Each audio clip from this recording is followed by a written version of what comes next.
Muito bem, pessoal, no vídeo de hoje do nosso curso teórico gratuito sobre a Lei 8.625 de 93, a lei que regula o Ministério Público dos Estados, nós vamos falar de procuradorias de justiça e promotorias de justiça. Mas antes eu quero lembrar a todos que vão prestar o concurso do Ministério Público de Pernambuco, cargo técnico ministerial. Lá no nosso site eleitoralcombruno.com.br está disponível um curso de 80 questões comentadas e inéditas sobre todas as leis que estão sendo cobradas na disciplina Legislação Aplicada ao MPPE, tá bom? O curso ele é de questões comentadas inéditas, como eu já disse para vocês, PDF e vídeo. Então passe lá, conheça o nosso curso, tá bom? Vamos agora então para a questão das Procuradorias de Justiça. Nós vamos falar dos artigos 19 ao artigo, separei hoje até o artigo 24, tá? Primeiramente, nós vamos falar sobre o 19, que aborda as Procuradorias de Justiça. E nós já vimos que as Procuradorias, junto com as Promotorias, são órgãos de administração. Não é? Então eu tenho procuradorias como órgãos de administração e os cargos que estão envolvidos nessas procuradorias é o procurador de justiça e os próprios serviços auxiliares. O parágrafo 1º do artigo 19 coloca que é obrigatória a presença de procurador de justiça nas sessões de julgamento dos processos da respectiva procuradoria. Claro, se eu tenho órgão, eu preciso da pessoa que vai executar. A pessoa responsável na sessão de julgamento é o procurador de justiça. Os procuradores de justiça vão exercer inspeção permanente dos serviços dos promotores de justiça nos autos em que oficiem, remetendo seus relatórios à Corregedoria Geral do Ministério Público. Então vejam, cabe aos procuradores exercerem inspeção permanente dos serviços dos promotores de justiça nos autos em que oficiem, remetendo seus relatórios à Corregedoria Geral do Ministério Público. Esses procuradores de justiça, nas procuradorias de justiça civis e criminais, que oficiem junto ao mesmo tribunal, eles vão se reunir. Qual é o objetivo dessas reuniões? Fixar orientações jurídicas. Essas orientações jurídicas não terão caráter vinculativo e será encaminhado ao Procurador-Geral de Justiça. Então, tenho procuradores que se reúnem, fixando orientações jurídicas, sem caráter vinculativo e encaminhado, portanto, ao Procurador-Geral de Justiça.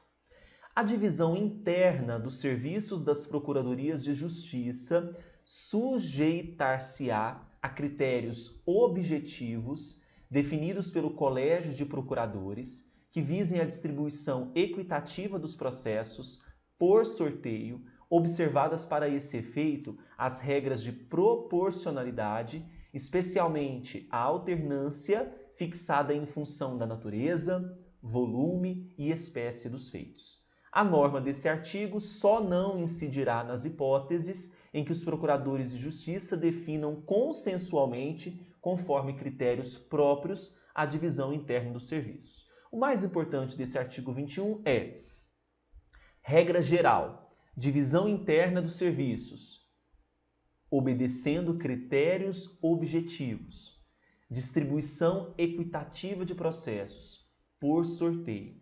Tem exceção? Tem. Não vai incidir essa norma objetiva quando esses procuradores definirem em conjunto, de forma consensual, através de critérios próprios, essa divisão interna dos serviços. Tá?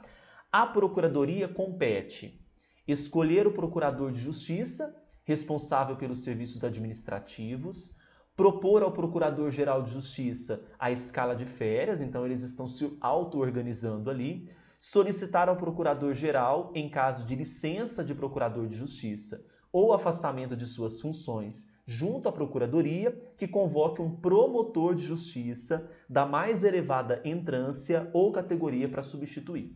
Tá? Bem, então no artigo 22 a gente tem as atribuições da Procuradoria. Em regra, qual que é a mais importante aqui para a prova? Nós temos aqui o inciso 2, que cabe à Procuradoria propor ao Procurador-Geral de Justiça a escala de férias dos seus integrantes, tá bom?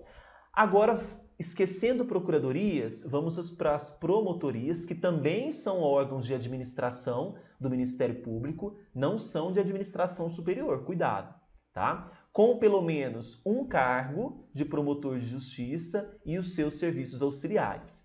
Essas promotorias poderão ser judiciais ou extrajudiciais, especializadas, gerais ou cumulativas. Então, guarde isso. Eu tenho promotorias judiciais, tenho promotorias extrajudiciais, tenho promotorias especializadas, gerais ou que vão cumular as duas funções. As atribuições das promotorias de justiça e dos cargos dos promotores que a integram serão fixadas mediante proposta do Procurador-Geral de Justiça, aprovada pelo Colégio de Procuradores. Então, atribuições das promotorias. Quem fixa? A proposta é dada pelo Procurador-Geral de Justiça e quem aprova é o Colégio de Procuradores. A exclusão, inclusão ou outra modificação nas atribuições das promotorias ou dos cargos dos promotores que a integram serão efetuadas mediante proposta do Procurador-Geral de Justiça, aprovada por maioria absoluta do Colégio de Procuradores. Então, o que prevê o parágrafo 3º? Estou falando de exclusão, inclusão ou outra modificação nas atribuições das promotorias. Proposta do Procurador-Geral, aprovada por maioria absoluta do Colégio de Procuradores. Tá bom? E por fim, o artigo 24, o Procurador-Geral poderá, com a concordância do promotor de justiça titular de uma promotoria, designar outro promotor para funcionar em um feito determinado de atribuição daquele. Tá? Então, é possível designar um outro promotor para atuação em um feito determinado, em um caso específico, mesmo que seja de atribuição desse promotor de justiça titular. Mas quem vai realizar essa designação é o Procurador-Geral de Justiça, mas tem que ter anuência, tem que ter concordância do promotor de justiça titular. Tá bom? Desta maneira, a gente fecha esse bloco de assuntos sobre procuradorias e promotorias. Nós vamos avançar agora no próximo vídeo falando sobre órgãos de execução. Não percam, até mais!